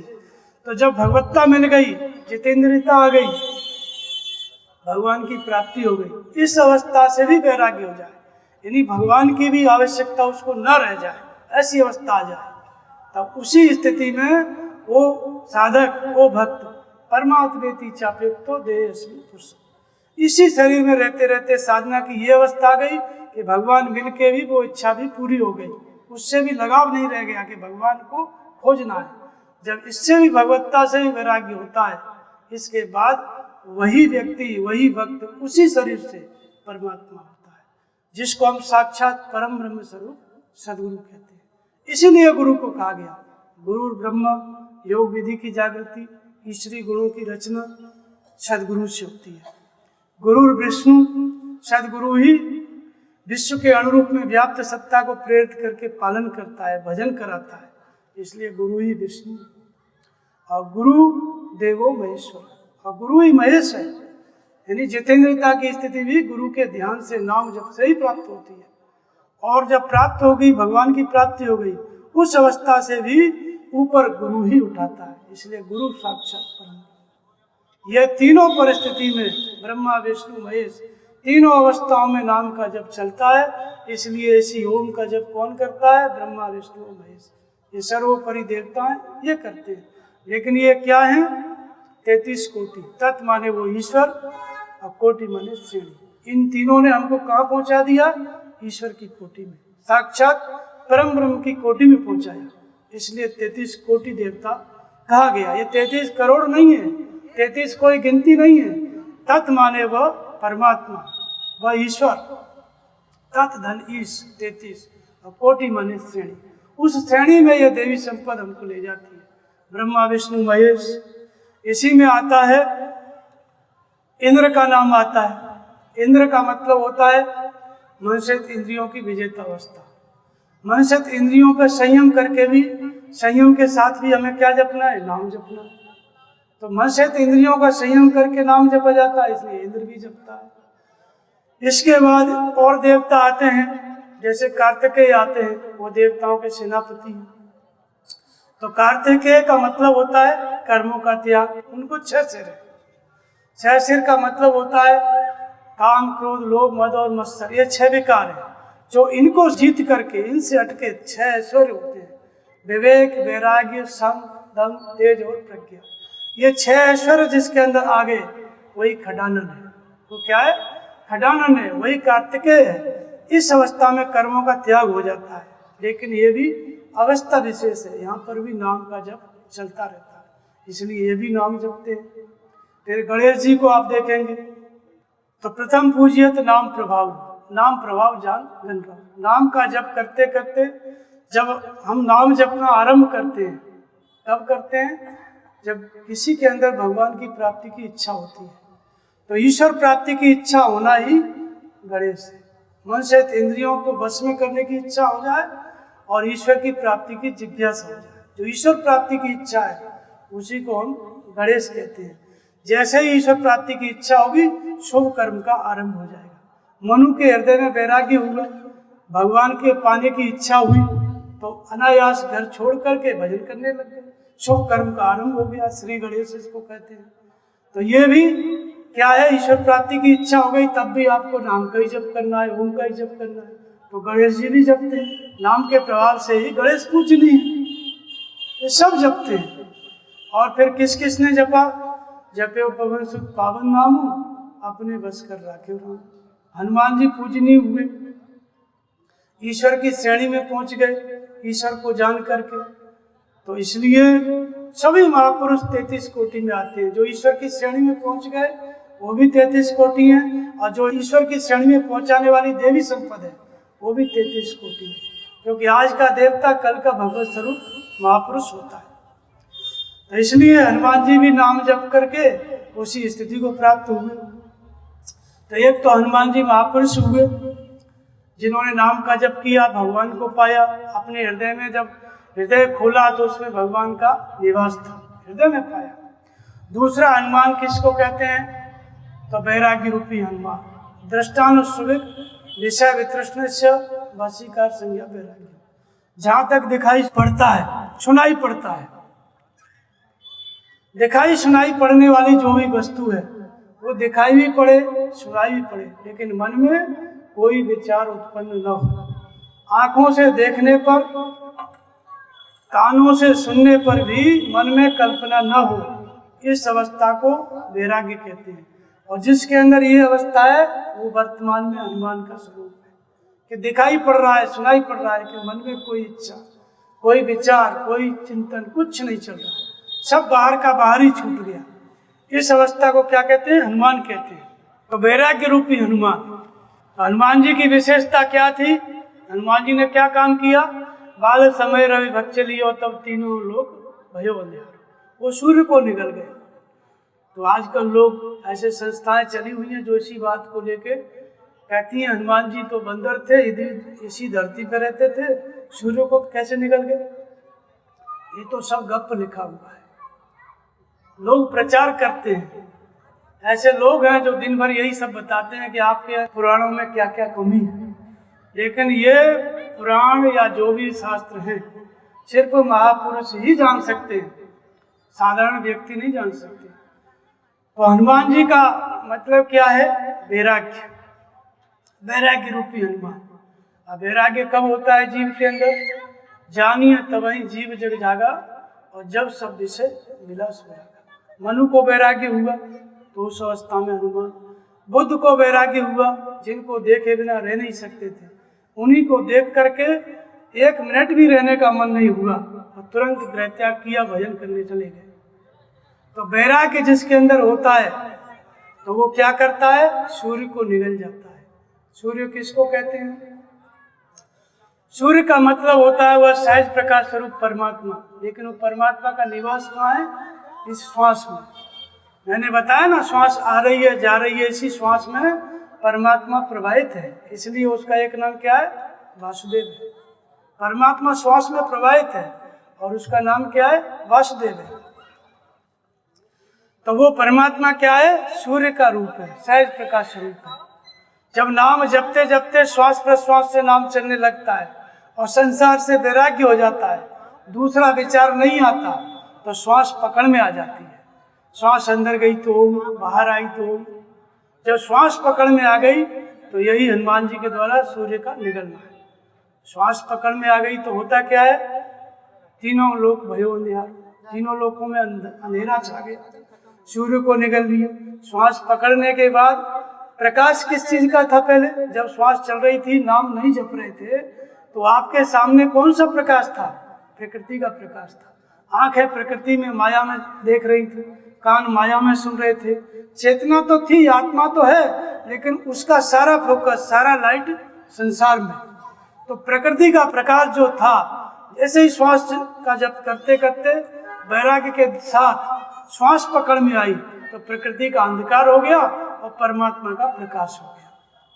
प्रकृति का जो प्रकाश था वो बुझ गया और परमात्मा का प्रकाश भीतर प्रकट हो गया।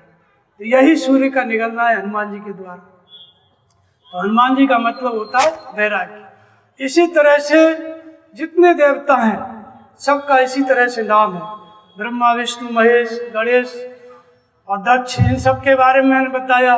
बाकी 26 लक्षण है गीता में देवी संपद की, वो सब भी आपको ईश्वर की कोटि में खड़ा करते हैं।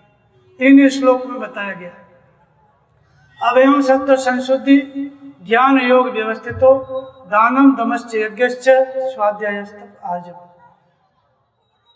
अहिंसा सत्यम अक्रोधो त्याग शांतिरपेशनम दया भूतेषु लोलोत्तम आर्जवम वीरचापलम तेज क्षमा धृति शोचम अद्रोहो नातिमानता और भवंत संपदम देवी अविजादस्य भारत। ये 26 लक्षण हैं, ये जिस व्यक्ति के अंदर जागृत हो जाते हैं वही 33 कोटि देवता के अंतर्गत आ जाता है। 26 लक्षण आपके अंदर पूर्ण रूप से विकसित हो गए तो महापुरुष भी 33 कोटि में यानी ईश्वर की श्रेणी में खड़ा हो जाता है। वो जीव की कोटि से निकल के ईश्वर की कोटि में खड़ा हो जाता है। तो अभय का मतलब होता है भय से रहित रहना। अभयम सत्व संशुद्धि, अंतःकरण की शुद्धि। सत्व संशुद्धि मतलब अंतःकरण की शुद्धि, भीतर बाहर की पवित्रता। ज्ञान योग व्यवस्थित हो, ज्ञान माने ईश्वर की प्रत्यक्ष जानकारी। भगवान को प्रत्यक्ष जानने के लिए ध्यान में दृढ़ स्थिति। ध्यान किसको कहते हैं? तत्र प्रत्येकतांता ध्यान। जहाँ चित्त को लगाया जाए, वृत्ति का एक तार चलना ध्यान है। चित्त को कहाँ लगाया जाता है? नाम और रूप में। पहले हम नाम जपेंगे, मन नहीं लगेगा, लेकिन एक अवस्था ऐसी आती है कि नाम जपते जपते श्वास में नाम ढल जाता है तो मन लग जाता है। उस अवस्था को ध्यान कहते हैं। दूसरा विचार ना आए, ओम ओम, अन्य विचार शांत हो जाए, तो इसको क्या कहते हैं? ध्यान। ये क्या है? देवी संपद का गुण है। ये आपको ईश्वर की कोटि में पहुंचाएगा। तो ज्ञान योग व्यवस्थित, भगवान के मिलने के लिए ध्यान में दृढ़ स्थिति, ये भी सद्गुण है, देवी संपद का गुण है। दानम दमश्च यज्ञश्च, दान का मतलब होता है मन क्रम वचन से समर्पण। मन का समर्पण, शरीर का समर्पण, कर्म का समर्पण, ये दान है। तो समर्पण हो गया आपका, तो ये भी देवी गुण है। पूरी तरह समर्पित हो जाओगे तो भगवान के हो जाओगे। तो ये भी गुण आपको उस ईश्वर की कोटि में जाके खड़ा कर देता है। इसलिए 33 कोटि में ये भी आता है। यज्ञ, यज्ञ का मतलब वही नाम का जप रूपी यज्ञ।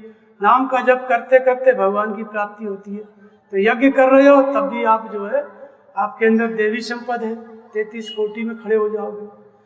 स्वाध्याय, स्वाध्याय क्या है? एक यज्ञ है। स्वाध्याय माने अपना अध्ययन। 24 घंटे प्रत्येक व्यक्ति दूसरे को पढ़ता रहता है, और दूसरे को पढ़ने से क्या होता है? इसने ये किया, उसने ये किया। अपने ऊपर दिमाग नहीं है, सारा फोकस, सारी चेतना संसार में प्रभावित है। तो दूसरे का अध्ययन करने से हमारे अंदर दूसरे के दोष आ जाते हैं, दूसरे के पाप आ जाते हैं। अपने पाप तो हैं, अपने दोष तो हैं, लेकिन जिस जिसको देखोगे उसका भी पाप, उसका भी दोष आ जाएगा। तो क्या कहा भगवान कृष्ण ने? स्वाध्याय। ये क्या है? ये आपको देवता बनाता है। एगो स्वयं का अध्ययन करना। कैसे अध्ययन करना है? नाम का जप शुरू किया, आज मैंने कितना नाम का जप किया, कितनी देर तक मेरा मन नाम जप में लगा, कितनी देर संसार में गया, कितनी देर भगवान में लगा, इसका हिसाब करो, अध्ययन करो। जब आप अपना अध्ययन करोगे तो आप 33 कोटि में समाहित हो जाओगे, 33 कोटि की श्रेणी में चले जाओगे, देवी संपद आए, देवता बन जाओगे। अपना अध्ययन करने वाला व्यक्ति देवता बन जाता है और दूसरे का अध्ययन करने वाला व्यक्ति असुर बन जाता है। तो इसलिए स्वाध्याय क्या है? देवी गुण। तप, मन सहित इंद्रियों को तपाना, जहाँ भी मन जाए खींच करके नाम जप में लगाना। ऐसा भी आप कर रहे हैं तब भी देवता बन जाओगे। ये भी 33 कोटि में आता है। उसी श्रेणी में ईश्वर की कोटि में ले जाएगा ये गुण आपको। तो दानम दमस्य यज्ञस्य स्वाध्याय तप आर्जवम, सरलता, ये भी देवी गुण है। और दूसरे में बताते हैं कि अहिंसा सत्यम अक्रोधो त्याग शांतिरपेशनम दया भूतेषु लोलोत्तम आर्जवम हीर चापला। अहिंसा, हिंसा माने मारना, अहिंसा माने वचन। तो अहिंसा का मतलब होता है परम धर्म श्रुति विदित अहिंसा और पर निंदासन अग्निगरिंसा। परम धर्म माने परमात्मा। परमात्मा को हम धारण करते हैं किस रूप में? नाम का जप और सदगुरु के स्वरूप का ध्यान। इस रूप में हम परमात्मा को धारण करते हैं। ये क्या है? परम धर्म है परमात्मा। लेकिन श्रुति में विदित हो जाए तब अहिंसा है। तो सूरत लगा रहे हैं, नाम जप रहे हैं, लेकिन विदित नहीं है। मन लगाते हैं, मन भाग जाता है। नाम जपते जपते ऐसी अवस्था आ जाए कि मन स्थिर हो जाए, सूरत विदित हो जाए, इस अवस्था को अहिंसा कहते हैं। ये अवस्था आपके अंदर आ गई तो भी आप ईश्वर की कोटि में खड़े हो जाओगे। इसलिए ये भी देवता ईश्वर की कोटि में खड़ा करने वाला 33 कोटि देवता के अंदर ये भी गुण है। अहिंसा भी, अहिंसा सत्यम अक्रोध, सत्य माने सद्भावे सद्भावे, जो मैंने पहले बताया वो भी ईश्वर की कोटि में खड़ा करता है। अहिंसा सत्यम अक्रोध, क्रोध का न होना, क्रोध का अभाव, ये भी देवी गुण है। किसी को व्यक्ति को क्रोध नहीं आता है तो आप लोग उसको अच्छा मानते हो, और क्रोध आता है तो कहते हैं महाक्रोधी है। तो क्रोध का अभाव हो गया तो भी देवी गुण है। करें क्रोध जिम धर्म में दूरी, क्रोध करोगे तो धर्म से दूरी बढ़ जाएगी। इसलिए क्रोध का न होना देवी गुण है, ईश्वर की कोटि में ले जाता है। अहिंसा सत्यम अक्रोधो त्याग शांतिरपेशनम। त्याग का मतलब होता है त्याग शांतिरनंतरम। त्याग क्या है? विशिष्ट देवी गुण है। त्याग पहले घर का त्याग किया जाता है, आसक्ति का त्याग किया जाता है, और धीरे धीरे संपूर्ण संसार संपूर्ण विषयों का त्याग हो गया तो भगवान की प्राप्ति। तो त्याग भी क्या बनाता है? आपको ईश्वर की कोटि में ले जाता है। इसलिए ये भी देवता है। शांति अपेशनम, दूसरे की निंदा न करना, ये भी एक सद्गुण है। व्यक्ति जीवन में दूसरे की निंदा ज्यादा करता है, बड़ाई कम करता है। तो दूसरे की निंदा न करने वाला आपके अंदर गुण आ गया तो आप देवता हो। और किसी सृष्टि में किसी को भी देखो निंदा न करो, ऐसी वृत्ति आ गई तो ये भी देवी गुण है, ये भी आपको ईश्वर की तरफ ले जाएगा। तो ये सब देवी गुण है। फिर अंत में बताते हैं तेजा क्षमा धृति सोचो अद्रोह नाथ मानता भवंत संपदम देवी अभिजातस्य भारत। तेज, ईश्वरीय तेज। बुद्ध की दृष्टि पड़ी, अंगुलमाल के विचार बदल गए। ये क्या है? ईश्वरीय गुण है, देवी गुण है। ईश्वर की कोटि में बुद्ध को खड़ा कर दिया। अंगुलमाल की घटना से बुद्ध भगवान बुद्ध की श्रेणी में आ गए, क्योंकि वो हत्या करता था, लेकिन उनको देख के उसके विचार बदल गए। तो बुद्ध को ईश्वर की कोटि में खड़ा किया कि नहीं? तेज ने, ईश्वरी तेज ने। तो तेज का मतलब होता है कि जो शक्ति आंखों के द्वारा संसार में जा रही है, कानों के द्वारा जा रही है, हाथों के, पैरों के, ये सारी शक्ति ध्यान करते करते चित्त संयमित हो जाए, इकट्ठी हो जाए, तो सारा तेज एक जगह इकट्ठा हो जाता है। फिर उस महापुरुष को जहाँ भी दृष्टि डालेगा, जो भी सोचेगा, तुरंत वो काम हो जाएगा। इसको तेज कहते हैं। तो ये ईश्वर बनाता है मनुष्य को, ये देवी गुण। क्षमा भाव, तेजा क्षमा, धृति, धैर्य, धीरज, धर्म मित्रों नारी आपातकाल परखिए चारी। धैर्य भी विशिष्ट गुण है। धैर्य छूट गया तो विचलित हो जाओगे। धैर्य है तो महान पराक्रम, विघ्न आने पर भी पीछे नहीं हटोगे।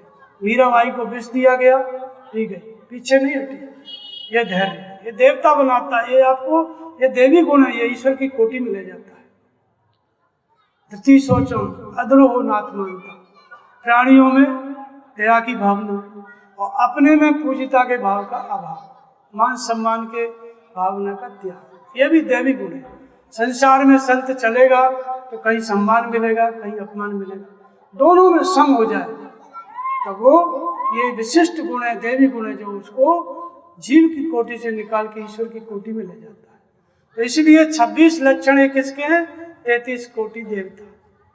जो देवत्व परमात्मा की प्राप्ति कराती है, ये देवी संपत्ति ईश्वर की कोटि में खड़ा करती है, इसलिए 33 कोटि कही जाती है। तो इस तरह से ये जितने भी महापुरुष हुए, ब्रह्मा विष्णु महेश ने भी इसी नाम को जपा। अब आगे देखते हैं कि जो नए धर्म हुए 7, उन्होंने कौन सा नाम जपा। तो बुद्ध कहते हैं भिक्षुओं श्वसन क्रिया पे ध्यान दो, श्वास प्रश्वास का जप किया। वो अपने गुरु के पास गए, आचार्य आलाल कालन, उन्होंने उनको ये साधना, श्वास के भजन की साधना, जिसको विपश्यना कहते हैं, बताया। बुद्ध ने साधना सीखी और 7 साल तपस्या किया, भगवान को जाना। क्या किया? इसी प्रणव का, ओम का जप किया। तिब्बत के बुद्धिस्ट अभी भी ओम मणि पद्म धम्म ऐसा जपते हैं, तो बुद्ध ने भी इसी नाम का जप किया। भगवान महावीर कहते हैं कि धर्म जीवन में मंगल करता है। कौन सा धर्म? अहिंसा, तप और संयम रूपी धर्म। कौन सा धर्म? अहिंसा, तप और संयम रूपी धर्म। तो कहते हैं जैन भगवान महावीर कहते हैं कि अहिंसा क्या है? तो वो कहते हैं कि अहिंसा आत्मा है। अहिंसा क्या है? अहिंसा आत्मा है। और तप और संयम, तप क्या है? तो कहते हैं तप शरीर है, तप का संबंध शरीर से है। और संयम किसका किया जाए? संयम का संबंध किससे है? तो श्वास से। जब आपकी श्वास पे आपका कंट्रोल हो गया, एक एक क्षण पे कंट्रोल हो गया, श्वास अंदर गई तो ओम, बाहर आई तो ओम, अन्य विचार शांत हो गए, तो ये श्वास क्या है? यह संयम है। समझो आपका संयम सध गया, शरीर मन इंद्रियां सब संयमित हो गए। अगर श्वास संयमित हो गई तो, श्वास निर्विचार हो गई तो, और उस अवस्था में आपकी आत्मा क्या है? अहिंसा है। और तब क्या है? मन सहित इंद्रियों का संयमित होना, साधना। तो जब श्वास प्रश्वास में मन रुक गया तो तप भी सध गया। तो इस श्वास प्रश्वास का जप किया भगवान महावीर ने, तो कौन सा नाम जपा? ओम का, प्रणव का जप किया। इसलिए उन दोनों ने भी प्रणव का जप किया। और जीसस और मोहम्मद 2 हुए, पश्चिम में 2-3 धर्म हुए। जीसस, उसमें बाइबल में आया है ओमिन, ओम को इंग्लिश में ओमिन कहते हैं, तो उन्होंने भी ओमिन शब्द का जप किया। ईसा मसीह यहाँ पे आए थे जगन्नाथपुरी में, जो बुद्धिस्टों मठ जो वहाँ पर है तिब्बत, वहाँ पे भी आए थे। यहाँ से ही ये नाम जप की साधना उन्होंने सीखी। 14 साल यहाँ पे रहे, यही ओम का जप यहाँ किया और वहाँ जाकर के उन लोग को बताया। वो भी ओमिन जपते थे, ओम को ओमिन कहते थे। और मोहम्मद जपते थे अमीन। इसी ओम का दूसरा नाम क्या है? अमीन। अरबी में इसको अमीन कहते हैं, इंग्लिश में ओमी कहते हैं। इसी ओम को ही जप किया दोनों ने, ओम का जप किया। और मोहम्मद ने कहा कि खुदा जर्रे जर्रे में व्याप्त है, प्रत्येक श्वास बिना खुदा के नाम के नहीं जाना चाहिए। तो वो भी अमीन जपते थे। उसी को लाहू कहते हैं उर्दू में। ला माने वो परमात्मा, हु माने आप स्वयं, हु माने जैसे नहीं कहते मैं, ऐसे हु। तो प्रत्येक व्यक्ति के अंदर वो अल्लाह रहता है। आला माने श्रेष्ठ, परमात्मा सर्वोपरि है। कहाँ रहता है? हर व्यक्ति के अंदर। तो गीता की बातों को ही इन दोनों महापुरुषों ने प्रचार किया। गीता पढ़ के ही कुरान में जो कुछ भी सत्य है 5% वो सब गीता का सत्य है। बाइबल में जो भी सत्य है 5-10% वो गीता का सत्य है। अगर वो कहते हैं एक ईश्वर, तो गीता में ही सबसे पहले बताया। और उन लोगों ने भी ओम का ही जप किया। और बाद में भक्तिकालीन महात्मा हुए, संत रैदास राम नाम का जप किए, कबीरदास राम नाम का जप किए। कबीर कहते हैं कि रामन रमस कौन दंड लागा, मर जाइबे का करबे अभागा। राम नाम जपो हे अभागे, मर जाओगे तब क्या होगा। तो खुद राम नाम का जप किए कबीर, और अपने शिष्यों को, भक्तों को भी कह रहे राम नाम जपो। रा और माँ के बीच में कबीरा रहा रुका। जिसको ओम कहते हैं उसी का नाम राम है। जब नाम जपते जपते, राम नाम का जप करते करते कबीर की श्वास में मन स्थिर हो गया कबीर का, तो रा और माँ, श्वास अंदर गई तो रा, बाहर आई तो माँ, इतने में मन स्थिर हो गया कबीर का, उसी में कबीर छुप गए। तो ये कबीर भी इसी नाम का जप किए, राम नाम का या ओम का, एक ही बात है। रैदास, मीराबाई, सब ने इसी नाम का जप किया। उसी को ओम कहते हैं, उसी को राम कहते हैं। तो बाहर से जपने के लिए यही नाम है। और अन्य अन्य जो नाम मंत्र बताते हैं लोग, वो सब प्रार्थना है, जपने के नाम नहीं है। इसलिए सभी देवताओं ने इसी नाम का जप किया और इसी के द्वारा आपको भी भगवान मिलेंगे। तो आपको भी प्रत्येक दिन आधा घंटे समय निकाल के ओम का जप करना है। बोलिए श्री सद्गुरुदेव भगवान की जय।